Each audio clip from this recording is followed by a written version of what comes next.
everyone, it's Jen, the Diamond Painting Gamer here, and warm welcome to my channel. Warm welcome to all the new subscribers that have joined of late. It's nice to see you here. So it's the evening of Wednesday, the 8th of December. I've had my tea and I'm going to sit down and do a little bit of diamond painting and have a little chat with you. When I say I've had my tea, I don't mean a cup of tea, I mean my dinner, but I call it tea, or we call it tea where we are here. So yeah, dinner. And I had a nice plate of haggis and neeps, which is turnip, or it's actually swede, you know, the big yellow turnip, but it's the big yellow swede. We call it neeps, mashed with lots of butter and ground black pepper and tatties. And for once, didn't have mashed tatties. I had roasted tatties. Tatties are potatoes, by the way. So anyway, I'm kind of carrying on with a bit of a Scottish theme. I've had a Scottish tea, and I've also now got, I'm working on a Highland Cow. It's my Hamish the Highland Cow from Diamond Art Studio. I kitted it up probably a couple of weeks ago, and I was going to leave it until the new year, but no, I had to make a start on it. It was lovely. So I'm about halfway across the top row. This is about 10 centimeters.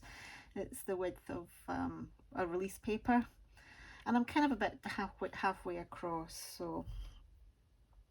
So yeah, making reasonably good progress.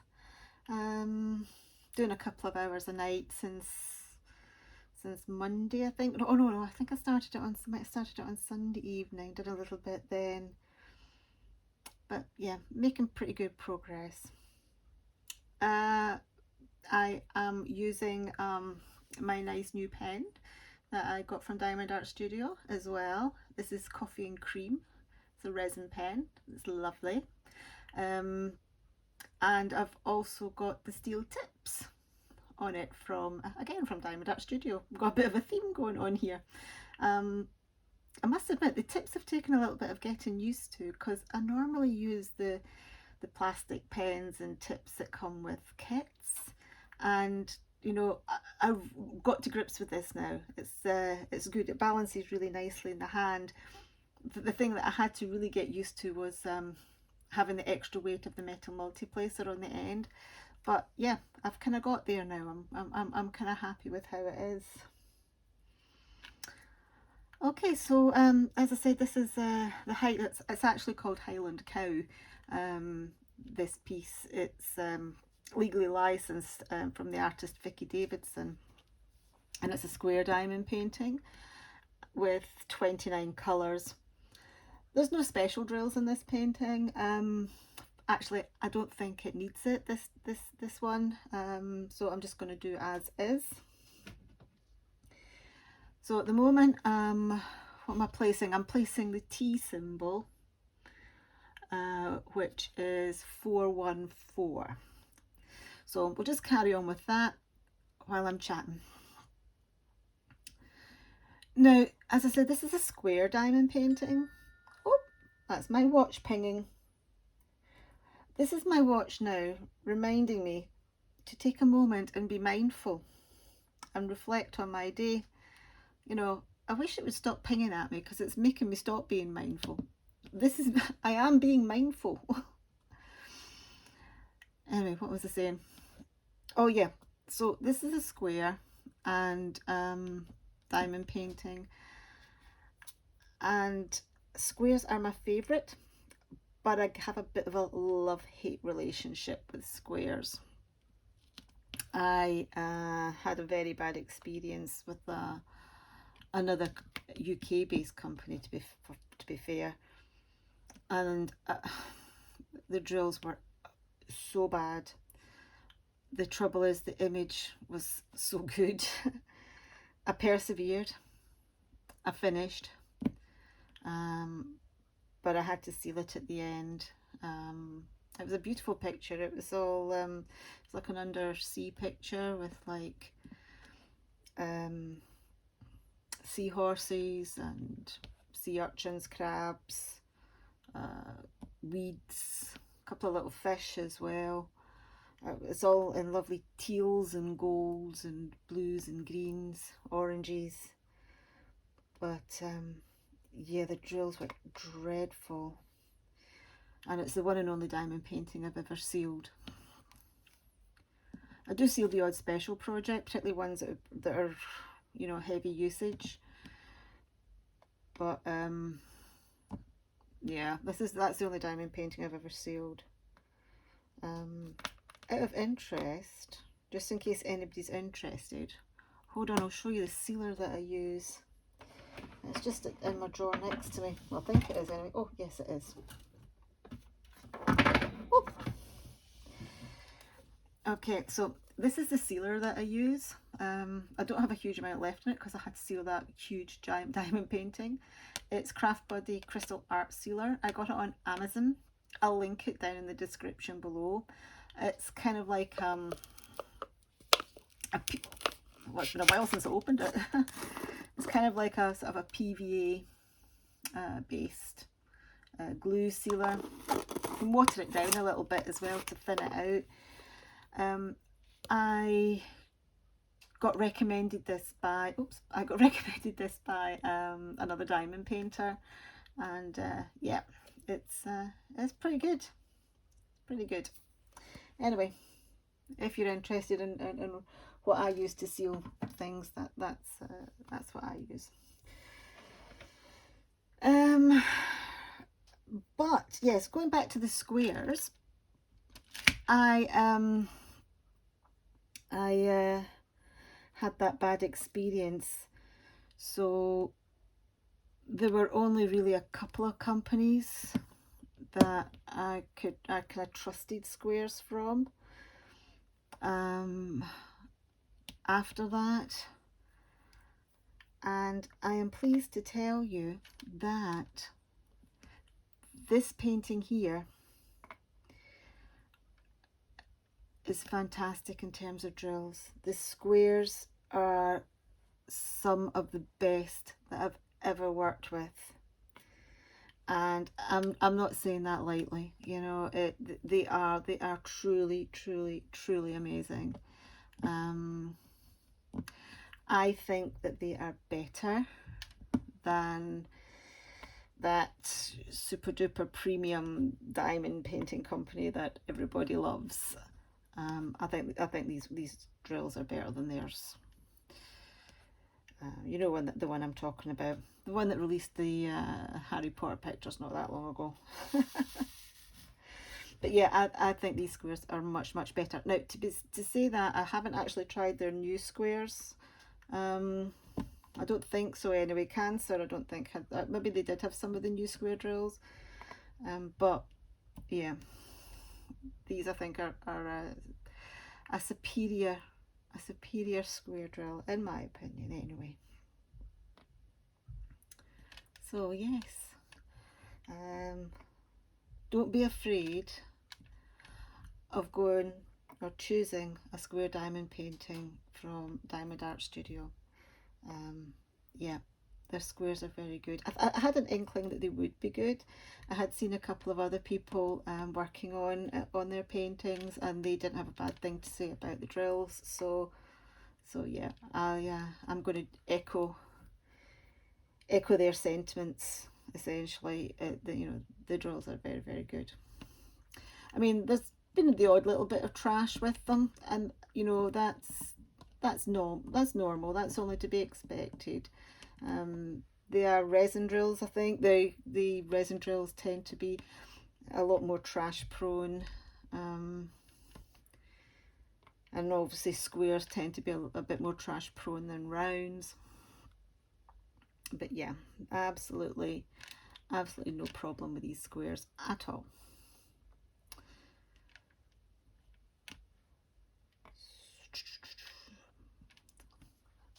Now, I recently put up an unboxing of another Diamond Art Studio canvas, and that is Night Messenger.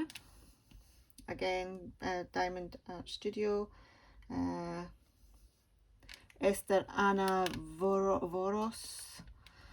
Oh gosh, I'm butchering that name so badly, and I really apologise. So she's a new artist that's signed with them. And Night Messenger's a rabbit.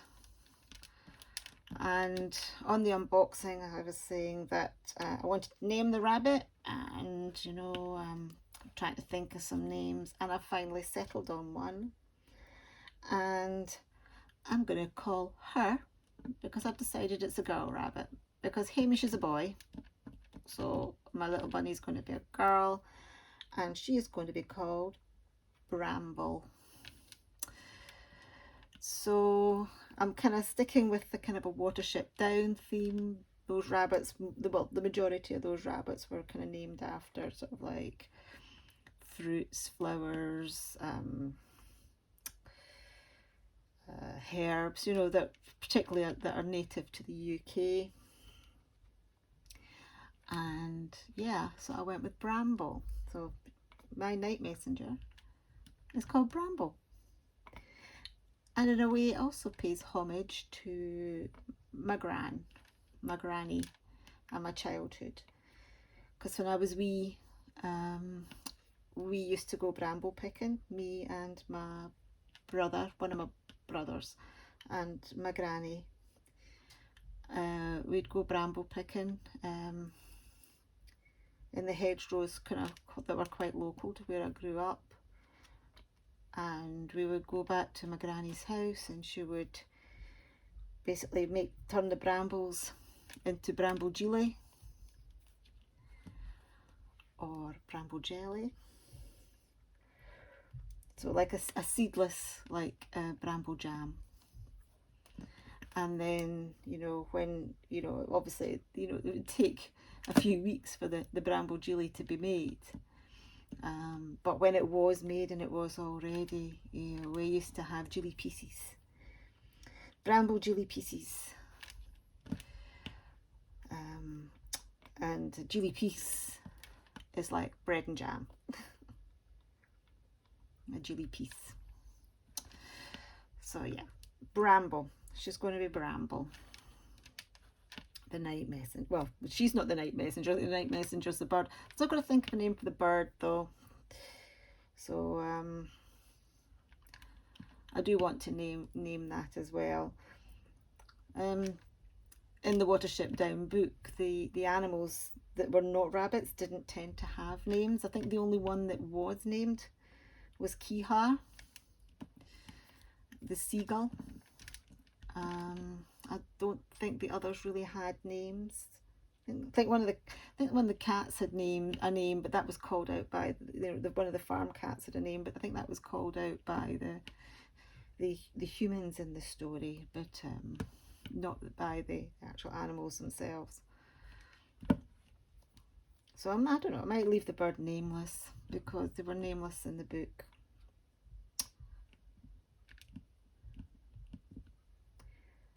So that is my diamond painting stories for the moment. So Hamish is well and truly underway. My rabbit is called Bramble. And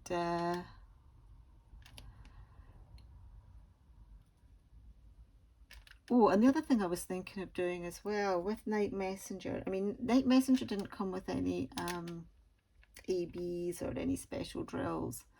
Now, I've never actually customized a diamond painting before, but I thought I would have a go with Night Messenger. It's just because of the moonlight and the way it's sort of like hitting, it's like shining and it's hitting off the buds and the mushrooms. Maybe yeah, a little bit of could do with a little bit of zhuzhing up. Maybe I'll give it a go, try it, see how it works.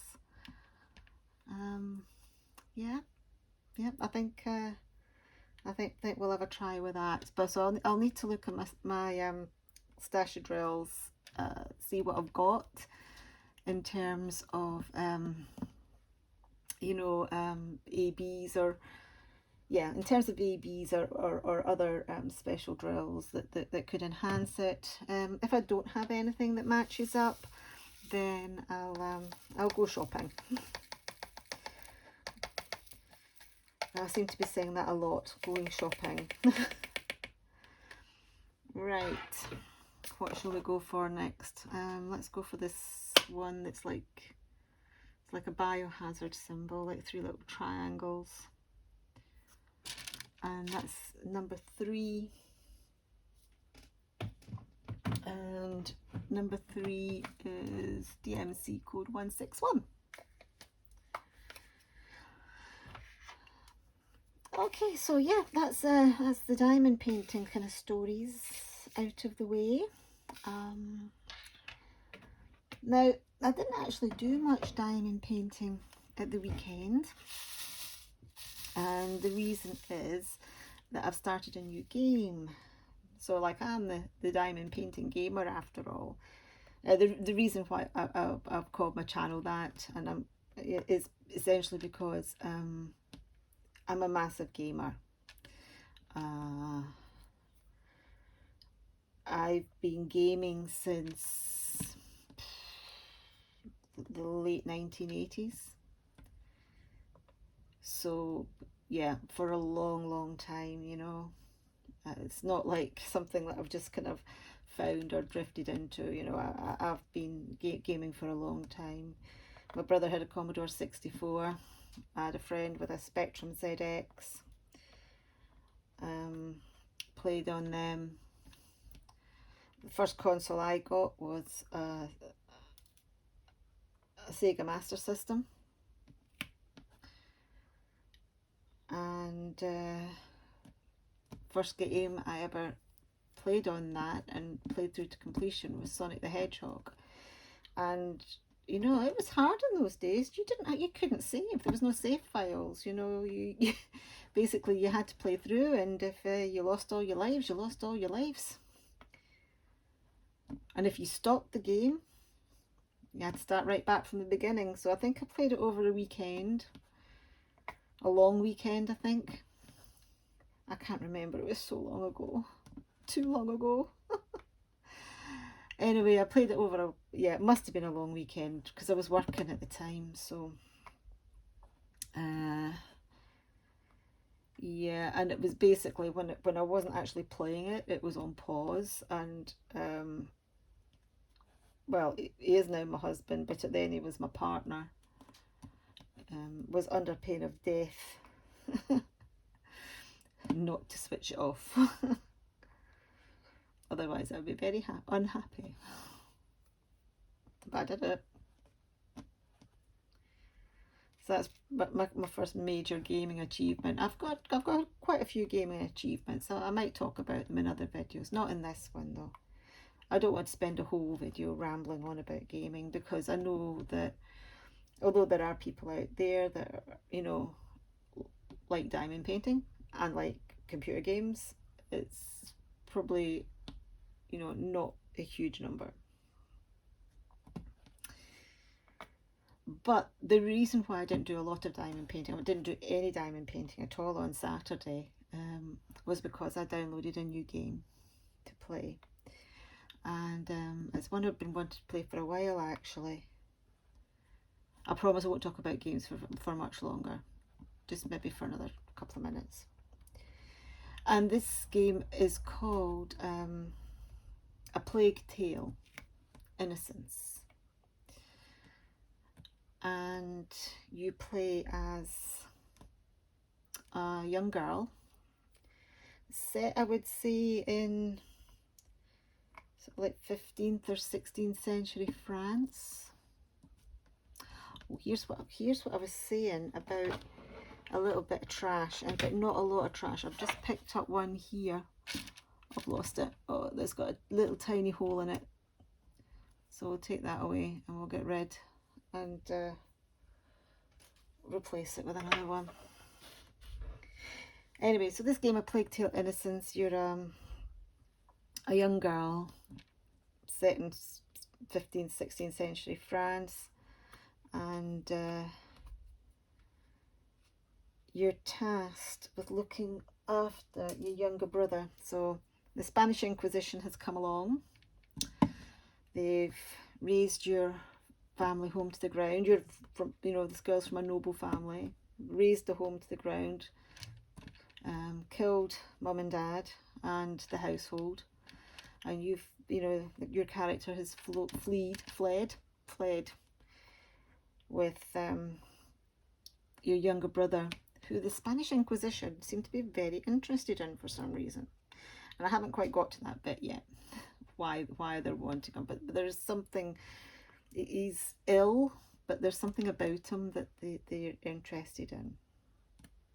So I'm about halfway through the game at the moment, and basically you're fleeing from them, and you know, you're trying to find a cure for your brother, or find medicine for your brother, who, as I said, is ill. And not only are you fleeing from the Spanish Inquisition, but there's also plague going on as well. So you're actually having to and rats are sort of swarming and becoming a deadly hazard and attacking people. So it's going a bit macabre there. I don't think rats really attacked people during the 15th and 16th century, but you know, you're also evading rats as well.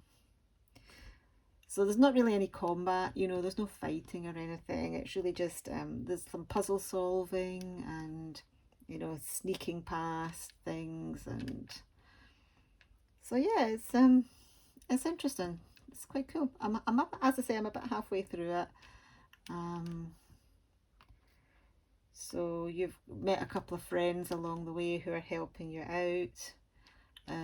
You've got your brother in a safe place, and one of your friends is looking after them. And at the moment I'm going off to, I think, the university or something that's in the city. Must be Paris, or one of the major French cities anyway. Anyway, you're off to a university to find a book, I think.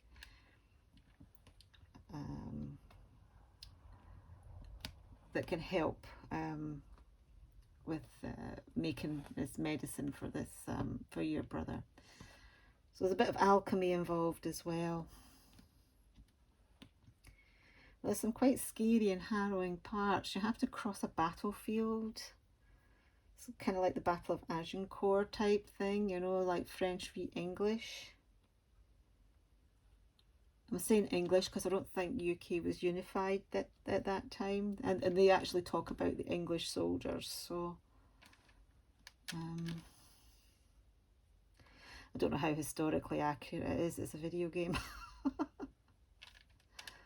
But yeah, I spent pretty much all of Saturday playing that. I was going to go out and do some Christmas shopping, get some last minute bits and pieces up at the high street, but the weather was absolutely dreadful. It was bucketing with rain, and it was windy, and oh, the weather's not been that great actually across the UK these last couple of weeks. We had Storm Arwen, and we've got another storm that's just passed, Storm Barra, I think it's called, but it's been essentially wet, windy. A lot of places have had snow. Many thousands of homes have been without power. Not pleasant. Very dreich, as we say up here in Scotland. Dreich and dreary. Which basically means cold, dark, wet, windy. Not pleasant. Dreich and dreary. So I did say I was actually thinking of doing a video at some point about various Scottish isms and sayings. I suppose I've done a couple here about Jeely pieces and dreich and dreich, not dreary so much, dreary is used, right, you know, all over, but dreich is definitely a Scottishism. I wouldn't count having my tea as a Scottishism because, like, you know, as my a lot of my compatriots south of the border will say, tea is a very northern thing. Yeah, very northern, not just in Scotland. So that's how I spent my Saturday, playing this computer game. I think I'll probably do some more this coming Saturday as well, although I think I might have to go into work for a while. What was a wee tab on that? Will not use that one. Yeah, I might have to go into work for a little while, so we'll see. I won't know about that until Friday. Probably around about 4 o'clock. I'll know if I have to go in on the Saturday, because it's my turn to man the rota. So in my work, my current job, I'm going to be changing jobs or changing roles within the department later on next year. But currently, I am on to cover rota one week in every 4, and it's my week on this week. Anyway, so on Sunday I did a little bit. Yeah, I think I did start this on Sunday night. You know, I'm dreadful. I don't keep track of how long it takes me to do things and when I start and when I finish. I just nah, it's not something that I do. I started to keep a logbook, and then I just got bogged out. I was like, you know, why bother? You know, I know a lot of people like to do it and keep track of what they do. A lot of people feel that they need to as well, but nah. I'm very free and loose, fast and loose when it comes to things like that. It takes me as long as it takes me. Okay, I'm just going to have a wee drink because I'm getting a bit thirsty after all this chatting.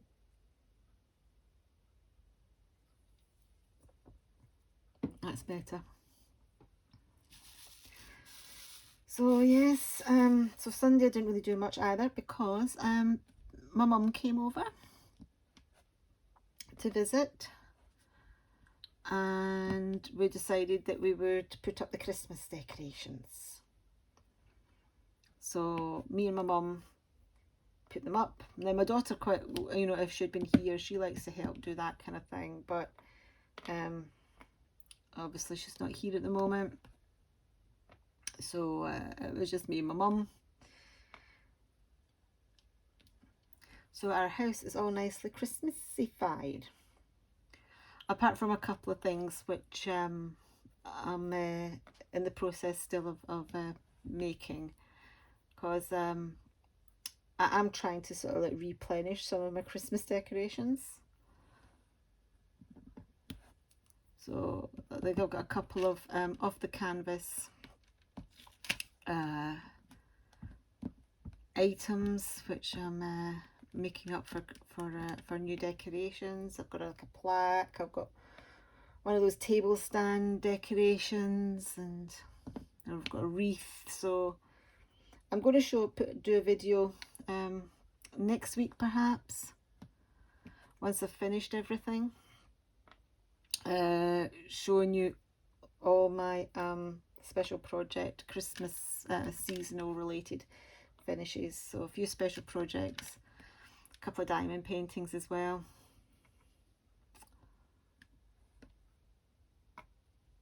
So yeah, we'll do that before Christmas, because I don't think you want to see post reviews or have a look at these kind of things once January comes in, because or on the other side of Christmas, because I don't know about you, by the time sort of like the 2nd or 3rd of January comes out, I'm a wee bit holidayed out.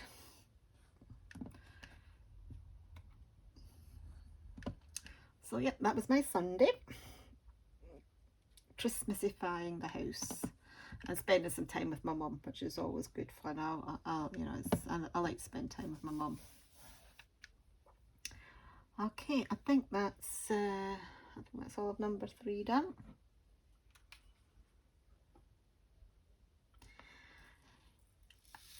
So,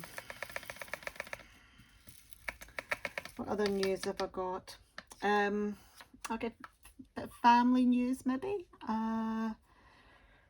Let's see what symbol we're going to go for first. Let's go do the plus sign, because I've got a few up there that are kind of ready for, you know, wee gaps in there. So plus sign is 27. Let me find you 27. Come in number 27.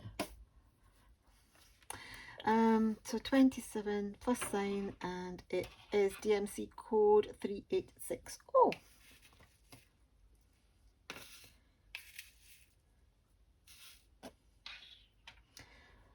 Yeah, a little bit of family news. So my youngest son, well, it's only just going to be news about my boys actually, because, you know, my husband doesn't have any new news. And I haven't heard from my daughter for a couple of weeks either. So, but I have heard from both my sons.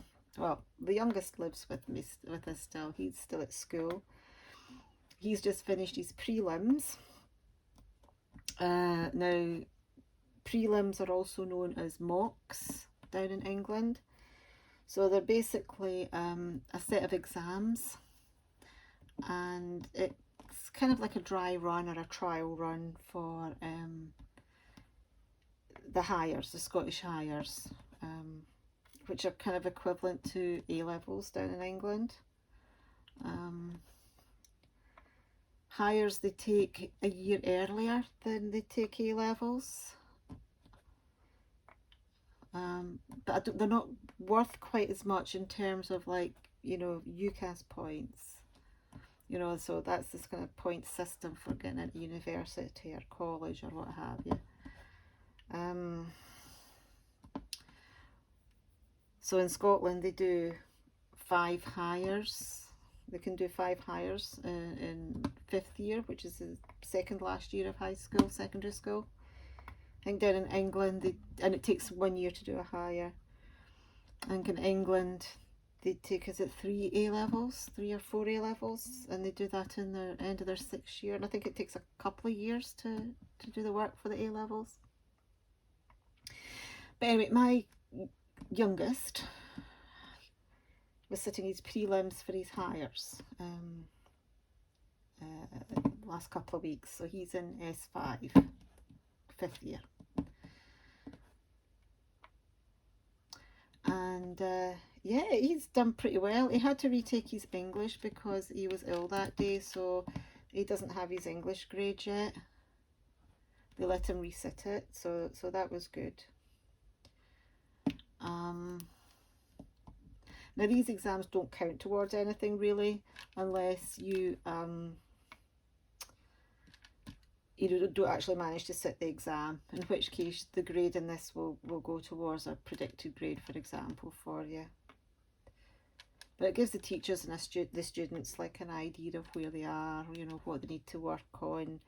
Also, it gives the students some exam practice, and, you know, my son never got to sit exams last year because of the pandemic, so this is a completely new thing for him. So it's good that he's getting to do them now and he's getting the practice. But he's had some marks back, and he's done very, very well. So at the moment he's had a couple of A's. So he's a bright cookie, my boy, a bright cookie.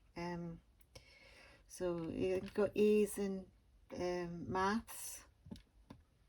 Excellent. Happy mum. and he got an A, I think, in music tech, which is music technology. It's not like traditional music like I did when I was at school. It's more like things like using computers, mixing desks, sampling, recording, that kind of stuff. My son wants to go into computer games design, and I think sound design is kind of like the areas he's interested in, as well as coding. So he got his A in music tech, which is good. He didn't get a great mark in computing, which he was very annoyed and upset at, because computing is his best subject. However, there have been lots of complaints about that exam, and the teachers themselves said it was absolutely ridiculous. It wasn't. It was a very hard exam. I think he got a B for it. But you know, I thought the teachers were the ones that made up these prelims, and they would proofread them and make sure they were suitable and fit for purpose. So I'm a bit annoyed at that. But I think once it comes to the actual exam itself in May, he'll be fine. He'll be absolutely fine. So yeah, that's what number 2 son's been up to. Number 1 son, well, that's a different kettle of fish. Now, my oldest son is 25, and I don't know whether I've mentioned this before, but he actually lives and works in China. He went over there in the summer before the pandemic hit. So he went over there in August 2019. And the last time I saw him was when I waved him off at the airport. It's like some ridiculously early time, like 4 or 5 in the morning. His flight was like at 6 or something. And that was the last time I saw him physically. I mean, we have like video chatted a few times. We're actually on Messenger like every 2 or 3 days. So like, I mean, that's not, you know, it's not like I'm totally out of communication with them, but anyway, that's not this. So what is he doing over there? He's teaching English. He teaches English to kindergartners, or certainly young children, of age between about 3 and 6. The funny thing is, he left a really good job over here, and I was a bit frustrated at him, because back home here, he worked in hospitality, and he was being fast tracked going to be fast tracked into a management program. But I suppose in hindsight, he is better off there teaching English in China, because if he hadn't been there, at least over there, I think the schools were only out for like 2 or 3 months, if that. If he was over here, he would have been on furlough for about a year, being in hospitality. I think he would have kept his job though, because he was management. He was like essentially assistant manager where he worked, and that was at the age of like 21, 22. So he was doing very well for himself. But anyway, he likes it over in China. He's fine there. I mean, obviously, when the pandemic first hit, I was incredibly worried, very worried. Even though where he was at the time in China, he was nowhere near where the outbreak was. I was still very, very worried. But that's not really the story what I was going to tell you. I was sitting just nicely the other night, about a week or 2 ago. No, maybe not that long, but a week ago. My husband comes in, and he's like, "Your son's been arrested." And I'm like, "What?" And, you know, everything went through my head. What's he done was the first thing. what are they saying he's done was the second thing. Is he okay was my third thing. I don't know. Is that a terrible thing for me to think? You know, like, is he okay? Was like way down on, came way after what's he done. It's scary enough to hear that your child's been arrested if it's in your own country. But to hear that your child's been arrested overseas, and also in a country like China, which is very, very different to the UK, it was very worrying. I was starting to think, do I need to phone the consulate? Do I need to go over there? You know, what do I have to do? But my husband had a kind of half smile on his face, so I'm like, well, okay, obviously it's not that bad. Anyway, what turned out was he was out at the bar, and a very drunk girl came up, or was there, and she was looking very upset and distressed because she had lost her phone.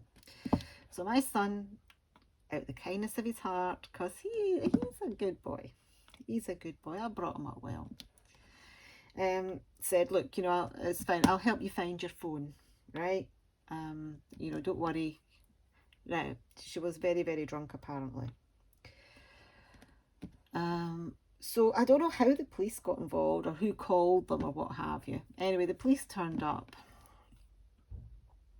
and the girl basically said, he's got my phone, pointing to my son. So they arrested him. But anyway, I think he was down the station for a couple hours. Turned out she had left the phone at another bar. They found it fine. He was released, no charge, you know, nothing untoward. So, but still, you know, he spent two hours in a Chinese police cell, which yeah, I don't think was a very pleasurable experience. All because he was trying to be a good Samaritan, but he picked the wrong person because she was a wee bit inebriated. But all is good. All is good. Released without charge. I don't know whether they apologised or not. Probably not. I don't doubt they would apologise here. So if they wouldn't apologise, the police I'm talking about, you know, if they wouldn't apologise here, I doubt they would apologise in China. I better be careful what I say, actually, just in case. I've just had a thought. I better be careful what I say. Okay. Yeah, I've only got 2 or 3 more symbols to do in this section, and then I'm finished. So I'm quite conscious of the time. I think I've definitely gone over 40 minutes. I don't really want this to go on much longer. So what I'll do is I'll stop here. I've kind of pretty much run out of a lot of things to say anyway. And yeah, if you have liked the video, please feel free to give me a thumbs up, and if you want to see more from me, I'd love you to subscribe. Yeah, I'm trying to sort of like aim for 50 subscribers by Christmas. I think I'm pretty much there. I checked earlier on today, and I think I'm sitting at 48. So yeah, we're getting there. We're getting there. I think I might do it. I think I might do it. Anyway, yeah, well, thank you very, very much for watching.